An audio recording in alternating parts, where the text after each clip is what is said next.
kalau saudara ingat, saya pernah menyampaikan akan kesaksian tentang Pastor Indra, ya, di mana mendapat penghargaan dari Presiden siapa pada waktu itu, Megawati? Iya, sebagai pembayar pajak yang terbaik. Haleluya. Ya, seorang businessman dan juga hamba Tuhan, maka dari itu bisa menjadi berkat bagi Indonesia. Inilah yang saya katakan, when the church awake, ya, pada saat gerejanya bangkit, ya, maka dari itu bisa menjadi saksi bagi negara dan bangsa. Amin. Tapi kalau gerejanya tidur, ya, nggak bayar pajak, ikut nggak bayar pajak, saudara. Tapi kalau gerejanya bangkit, maka dari itu bisa menjadi pembayar pajak yang terbaik. Pastor Indra dan Mita, teman kita sama-sama dulu di Fresno, ya, sebenarnya apa yang, ya, kalau saya boleh sampaikan, mungkin saudara juga beberapa sudah mendengar juga akan kesaksian daripada Pastor Indra, ya, dulu sangat jauh dari Tuhan, ya, karena semua berdoa, dia naik Honda ke Las Vegas. Haleluya, ya, gamble di sana, saudara, di Las Vegas, ya, tapi disitulah kasih daripada Tuhan boleh menjamah akan hidupnya, dan sekarang ini dia boleh melayani Tuhan. Ya, kalau dia dulu naik Honda ke Las Vegas, pulang naik Greyhound, ya, alias habis di Las Vegas, ya. Tapi ya, sekarang kembali kepada Tuhan dan Tuhan memberkati Pastor Indra sekeluarga, bisnisnya secara luar biasa. Amin. Terima kasih untuk Pastor Indra. Selamat datang juga untuk tante yang ada di sini juga, ya, mami dari Pastor Indra. Haleluya. Saya, saudara, siang hari ini saya hanya ingin mau share apa yang ada di dalam hati saya. Sesuatu yang terjadi pada saat-saat ini dan Tuhan berbicara di dalam kehidupan saya. Maka itu saya meminta untuk setiap daripada jemaat boleh bersama-sama dengan saya apa yang dimana Tuhan berbicara kepada saya, saudara. Sebelum saya lanjutkan di dalam firman Tuhan, karena ini semua ada hubungan, maka dari itu saya ingin berbicara bahwa last Sunday, gereja ini, kalau saudara mungkin sudah mendengar bahwa gereja ini, gereja saudara, ya, mengalami kebobolan maling, saudara. Pintu belakang, ya, dibuka. Sebelumnya saya mendengar alarm. Maksudnya dari alarm company telepon saya. Pada saat itu karena kita banyak ngobrol, Pak Simon, saya dan juga Tante Mary, pada saat itu sampai jam 7 malam kita ada di gereja ini, ya. Dan dalam perjalanan pulang, setelah saya membeli makanan untuk anak-anak semua, dan dari alarm company telepon saya. Dia bertanya, apa perlu untuk kita panggil polis? Saya katakan enggak. Saya telepon Pak Simon dan Pak Simon katakan, wah, saya akan sebentar lagi datang. Dia katakan, dan saya sudah sampai di tempat ini, ya. Saya melihat handle pintu belakang itu terbuka, saudara. Handle-nya naik ke atas begitu. Seperti biasa, saya pikir just false alarm, mungkin saya lupa mengunci atau bagaimana, ya. Maka itu saya nggak menginginkan alarm company untuk memanggil polis. Dan akhirnya setelah saya tahu bahwa handle-nya naik ke atas, saya menjadi takut karena maybe pencurinya ada di dalam.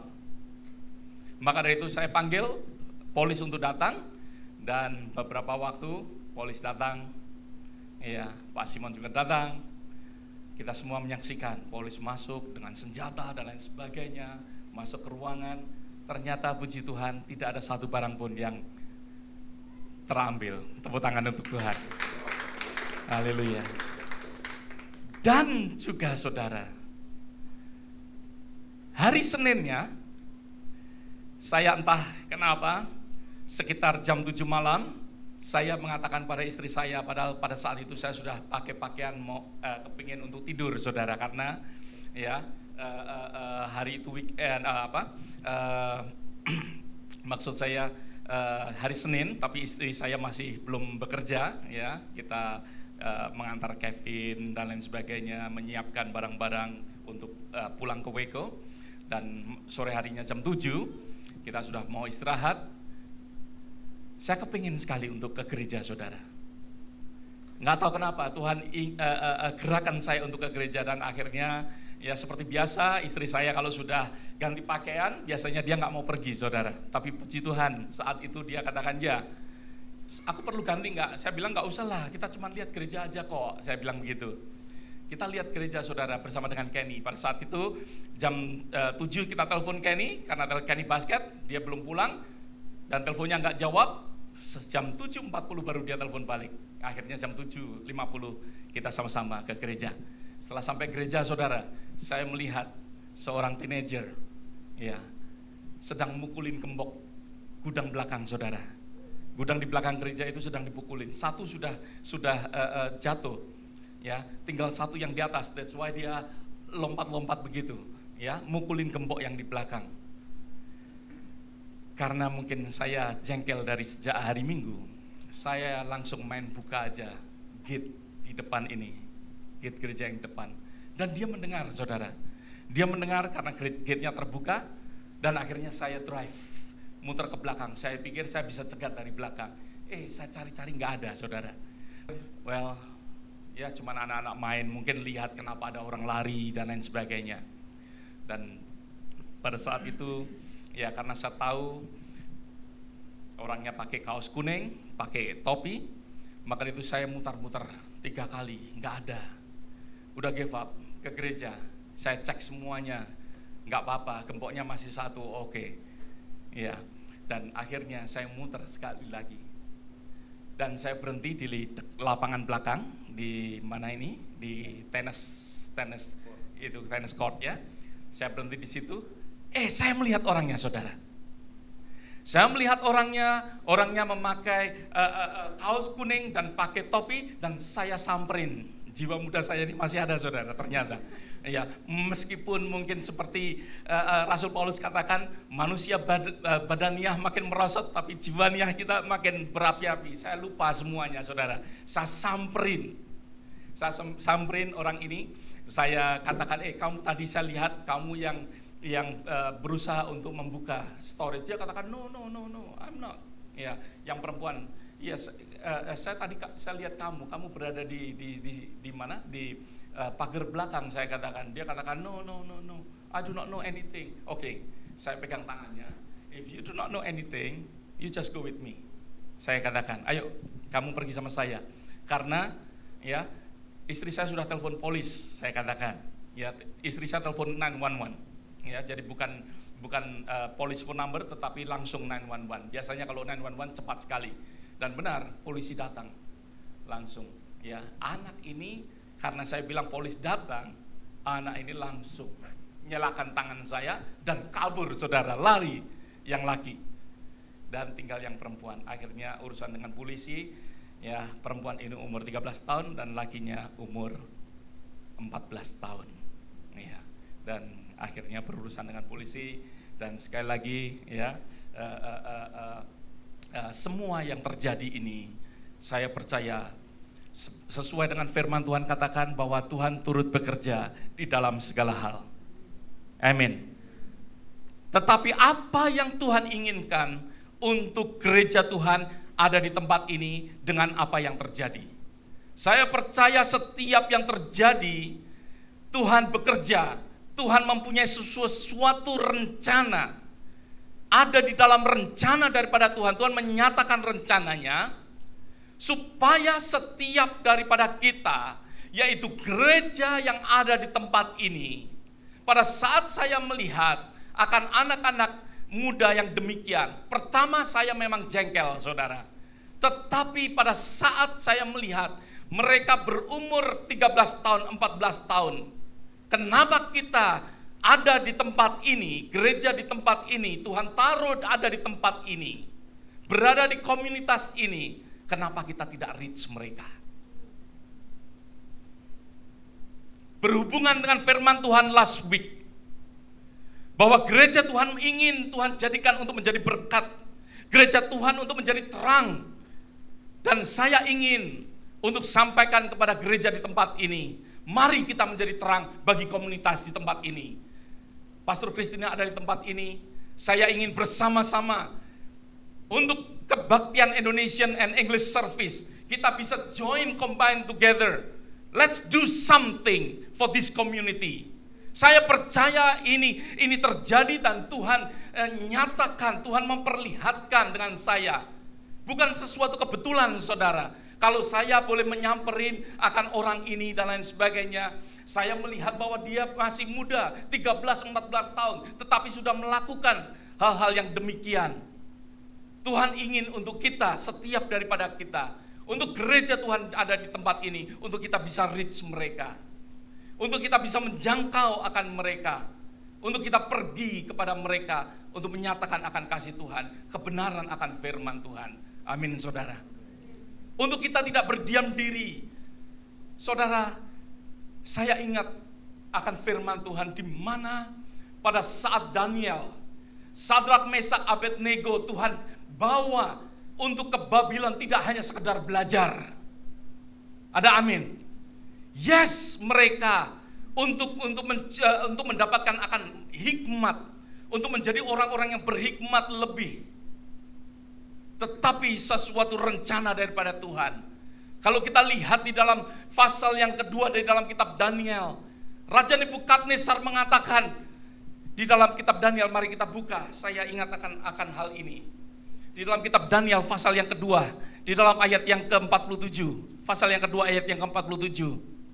Berkatalah raja kepada Daniel, sesungguhnya lah Allahmu itu Allah yang mengatasi segala Allah, yang berkuasa atas segala raja, yang menyingkapkan rahasia-rahasia, sebab engkau telah dapat menyingkapkan rahasia itu. Sesuatu yang terjadi melalui kehidupan daripada Daniel. Raja ini bisa melihat akan kuasa daripada Allah, sungguh dahsyatnya daripada Allah. Di dalam pasal yang pertama, Daniel berada di Babylon. Sebenarnya hanya sebagai apa? Sebagai orang tahanan, sebagai orang yang mana mereka ini ya hanya untuk belajar di Babylon. Di dalam ayat pasal yang pertama, ayat yang ke berapa ini? Ayat yang ketiga, dikatakan bahwa raja bertitah kepada Apenas, kepala istana, untuk membawa beberapa orang Israel yang berasal dari keturunan raja, dari kaum bangsawan, yakni orang-orang muda yang tidak ada suatu celah, yang perawakan baik, yang memahami berbagai-bagai hikmat pengetahuan, banyak yang mempunyai pengertian tentang ilmu, yakni orang-orang cakap untuk bekerja dalam istana raja, supaya mereka diajar tulisan dan bahasa orang Kasdim. Untuk belajar, untuk diajar. Mereka pergi bukan untuk menyatakan akan Allahnya. Tetapi kalau Tuhan menyuruh akan Daniel berada di Babylon, ada sesuatu rencana daripada Allah. Allah merencanakan sesuatu. Maka dari itu saya percaya, kenapa kita ada di tempat ini? Kenapa Tuhan memberikan properti ini? Kenapa Tuhan memberikan akan building ini? Tuhan mempunyai rencana untuk gerejanya di tempat ini. Ada amin. Tuhan mempunyai rencana di dalam kehidupan kita. Tuhan mau untuk kita reach mereka. Bagaimana kita reach mereka? Let's do together. Let's do it together. Mari kita pikirkan bersama-sama bagaimana kita bisa reach mereka. Setiap sore mereka, saudara, setiap sore mereka play tenis di sini. Dan kadangkala pada saat saya datang, saya melihat anak-anak kecil main basketball di lapangan kita. Pernah saya samperin, saya deketin, nama kamu siapa, dan lain sebagainya. Saya bahkan katakan, let's play together. Saya bilang, daripada kamu main sendiri, ayo main sama-sama. Ini yang harus kita lakukan, saudara, untuk reach mereka. Kita mendekat kepada mereka. Otherwise mereka never heard. Mereka tidak pernah mendengar akan firman Tuhan. Mereka tidak pernah mendengar akan kebenaran akan firman Tuhan. Tuhan mau untuk setiap daripada kita. Tuhan mau untuk gerejanya bersama-sama. Saudara, saya ingin sedikit menyampaikan secara cepat apa yang terjadi di dalam kehidupan daripada Yunus. Sebenarnya kalau kita membaca di dalam kitab Yunus, bahwa Yunus di dalam kitab Yunus, Yunus tidak berbicara, ya, tidak berbicara tentang dirinya sebenarnya. Kitab Yunus, Yunus tidak berbicara tentang dirinya. Kitab Yunus, seperti biasa kalau saya berbicara tentang Yunus, apa yang saudara ingat? Ikan paus, ikan besar. Ya. Sebenarnya kitab Yunus tidak berbicara juga tentang ikan besar. Tetapi kitab Yunus berbicara tentang Allah yang besar. Ada amin. Di dalam pasal yang pertama, ayat yang pertama dimulai dengan dikatakan, datanglah firman Tuhan. Kitab Yunus berbicara tentang Tuhan, tentang kebesaran daripada Tuhan. Ayat yang keempat kita lihat bahwa Tuhan menurunkan angin ribut. Ayat yang ke-17 mengatakan bahwa Tuhan menentukan akan ikan besar. Tuhan yang menentukan. Bukan ikan itu tahu-tahu nongol dengan sendirinya. Bukan Yunus yang membuat ikan besar, tetapi Tuhan menentukan ikan besar. Di dalam kitab Yunus pasal 2 ayat yang ke-10 dikatakan, berfirmanlah Tuhan kepada ikan besar itu. Tuhan berbicara, segala sesuatu terjadi, Tuhan yang merencanakan, Tuhan yang berbicara kepada ikan besar itu. Di dalam kitab Yunus pasal yang ketiga ayat yang ke-10 dikatakan, Allah melihat perbuatan mereka, menyesalah Allah. Pasal yang keempat ayat yang ke-6, Allah menentukan sebatang pohon ara melampaui kepala daripada Yunus. Allah bekerja. Ayat yang ke-7 dalam pasal yang keempat, Allah menentukan akan ulat. Ayat yang ke-8, Allah menentukan akan angin timur. Ayat yang ke-11 ditutup dengan kata, bagaimana aku, yaitu Allah, tidak sayang kepada apa? Niniwe. Kenapa aku tidak sayang kepada Niniwe? Saya percaya saudara, kalau kita boleh katakan ataupun boleh kita rubah kata daripada Niniwe dengan komunitas kita, apakah Allah tidak mengasihi? Apakah Allah tidak sayang kepada mereka? Dan tugas yang diberikan kepada Yunus, saya percaya tugas yang diberikan kepada gerejanya, tugas yang diberikan untuk saudara dan saya untuk melakukan akan hal ini. Ada sesuatu tugas. Tuhan menyuruh, memerintahkan Yunus pergi kepada Niniwe. Karena apa? Karena kejahatan terjadi di Niniwe. Karena sesuatu terjadi di Niniwe, sehingga Tuhan memerintahkan. Tuhan sudah tired pada saat itu melihat akan kejahatan di Niniwe. Tuhan sudah capai melihat akan hal ini. Saudara, kita mungkin tidak pernah realize pada saat pertama kali gereja ini dimasukin maling dan televisi untuk anak-anak hilang. Ya, mereka lewat jendela, kaca dipecah, anak kecil masuk lewat jendela. Polis mengatakan ini anak kecil, anak remaja, dia katakan. Ini bukan pencurinya, maybe anak ini adalah neighbor kita juga. Tapi itu terjadi kira-kira berapa tahun? Maybe 6 years ago. 5 years ago. Ya, hal ini terjadi. Kita tidak pernah memikirkan akan hal itu. Dan saudara, sudah berulang-ulang kali hal ini terjadi. Ya, fan gereja kacanya dipecah. Mereka hanya main-main. Hanya seperti ada sesuatu keinginan, ya, keinginan untuk merusak, keinginan untuk tak mau tahu, keinginan sesuatu. Dan saya percaya Tuhan juga capek melihat akan hal ini. Seperti bagaimana Tuhan capek terhadap Niniwe. Tuhan mau untuk Niniwe mengalami sesuatu, either dihukum atau Niniwe bertobat. Dan hal ini pun Tuhan berbicara kepada kita seperti berbicara kepada Yunus. Tetapi apa yang dilakukan oleh Yunus, Yang seharusnya dia pergi ke Niniwe, tetapi dia pergi kemana saudara? Ke Tarsis. Kalau kita lihat bahwa Niniwe itu kota yang berada di sebelah utara daripada Irak, tetapi Yunus pergi ke Spain, saudara, ke Spanyol, ke Tarsis. Begitu jauh, begitu sangat bersimpangan dari Yafo. Seharusnya dekat sekali untuk bisa pergi ke Niniwe, hanya ke sebelah utara, tetapi harus menyimpang begitu jauh ke timur karena Yunus pergi ke Spain. Saudara, di dalam kehidupan kita, Tuhan mau untuk kita tidak lari seperti Yunus. Kenapa Yunus lari dari panggilan Tuhan? Karena kitab Nahum mengatakan bahwa kejahatan orang Niniwe, di dalam Nahum pasal yang ketiga ayat yang pertama sampai ayat yang keempat. Saudara nggak usah baca, karena di dalam kitab Nahum pasal yang ketiga ayat yang pertama sampai ayat yang keempat mengatakan bahwa Niniwe begitu jahat, kejahatannya luar biasa, hampir tidak ada bedanya antara wine, antara anggur dengan darah, saudara. Tidak ada bedanya.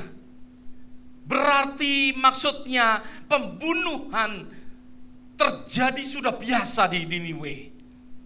Kematian sudah biasa terjadi di Niniwe. Kejahatan, perzinahan dan lain sebagainya, itulah yang terjadi dikatakan di dalam kitab Nahum. Enggak heran kalau Yunus mungkin pergi. Kalau Yunus itu meninggalkan akan panggilan Tuhan karena mungkin dia takut. Nanti siapa tahu dia akan menjadi salah satu korban di Niniwe. Yunus berpikir secara manusiawi. Di dalam kehidupan kita mungkin juga sama. Seringkali kita mungkin mengalami ketakutan sehingga kita tidak melakukan berbuat sesuatu. Tuhan memerintahkan akan kita, Tuhan menyuruh akan kita untuk menjangkau akan komunitas kita, tetapi seringkali apa yang kita alami, kita mengalami juga ketakutan. Ketakutan gak bisa berbicara, seperti Musa katakan, Tuhan aku gak pandai berbicara. Seringkali kita mengatakan hal-hal yang demikian seperti Yunus. Atau mungkin hal yang lain, Yunus tidak pergi ke Niniwe. Karena apa? Karena dia tidak menginginkan. Niniwe adalah bagian daripada negara Assyria. Assyria adalah musuh daripada siapa? Musuh daripada Israel. Seringkali kita seperti Yunus tidak menginginkan musuh kita diselamatkan, sehingga kita tidak menginginkan untuk menjangkau akan mereka. Yang dilakukan oleh Yunus tidak mau pergi ke Niniwe karena dia tidak mau Niniwe bertobat. Dia pikir nanti Allah akan, aku akan pergi ke Niniwe, akan berbicara bahwa Niniwe akan ditunggang balikan oleh Allah. Tetapi kalau aku berbicara masih ada apa? Kesempatan Niniwe untuk bertobat. That's why Yunus tidak mau pergi. Karena tidak mau musuhnya selamat. Di dalam kehidupan kita juga sering demikian. Kita tidak menginginkan orang-orang yang mungkin menjadi musuh kita untuk diselamatkan. Tetapi sekali lagi, Tuhan berbicara di dalam kehidupan saya untuk kita boleh mendekat kepada mereka. Untuk boleh mendekat, lebih dekat lagi kepada komunitas yang ada di tempat ini. Mari kita do something. Nggak bisa hanya dilakukan oleh satu orang. Maka dari itu kita secara bersama-sama. Ini merupakan suatu panggilan untuk gerejanya. Kalau saudara dan saya mau bangkit seperti firman Tuhan yang saya sampaikan last week, maka dari itu let's do something. Tuhan membawa kita ada di tempat ini. Tuhan membawa kita tidak hanya untuk belajar di Amerika ini. Tuhan mau untuk kita menjadi berkat. Ada amin. Tuhan mau saudara dan saya untuk menjadi berkat. Saudara, yang Tuhan mau, saya sudah sampaikan last week. Not just salvation but transformation. Bukan hanya salvation. Yes. Pertama Tuhan mau untuk keselamatan. Tetapi ada yang kedua. Transformation harus terjadi. Ingat firman Tuhan last week? di Afrika tempat penginjilan yang nomor 1, tempat Kristen yang nomor 1, paling banyak benua yang paling banyak orang Kristennya Afrika. Tetapi kenapa masih terjadi hal-hal yang sampai saat ini terjadi di Afrika? Why? Karena hanya salvation yang ditawarkan oleh gereja Tuhan. Belum pernah mengadakan suatu transformasi. Gereja Tuhan harus mengadakan transformation di dalam dunia yang saya katakan, di dalam dunia apa? Family, politik, government, education, art, media, ya, semuanya itu Tuhan mau untuk terjadi perubahan, bisnis terjadi perubahan, semuanya Tuhan mau ada sesuatu transformasi. Karena abundant life Tuhan sediakan, bukan hanya keselamatan tetapi abundant life. Pada saat kita keselamatan tetapi transformasi melalui kehidupan kita. Apa yang saudara dan saya bisa lakukan? Ya, of course melalui skill-skill yang kita punyai, kita bisa do something. Kita bisa do something untuk komunitas ini. Mungkin ya, seperti anak saya suka basketball, let's play basketball dengan mereka. Bagi saudara yang suka tenis, let's play tenis. Jangan kita main tenis di kampus sekolahan sendirian begitu ya. Play dengan mereka. Tuhan mau untuk kita bisa bersama-sama untuk reach komunitas ini, untuk kenalan dengan mereka. Ada amin. Haleluya. Tuhan mau untuk gerejanya untuk menyatakan akan Yunus. Sesuatu yang simple yang Tuhan ingatkan kepada saya. Last week saya berbicara Yunus, langsung Sunday-nya langsung terjadi, Seninnya langsung terjadi, dan Tuhan ingatkan kembali tentang Yunus ini kepada saya. Ya. Saudara, kalau saudara dan saya tidak lakukan, gereja tidak lakukan seperti Yunus, apa yang Yunus terima?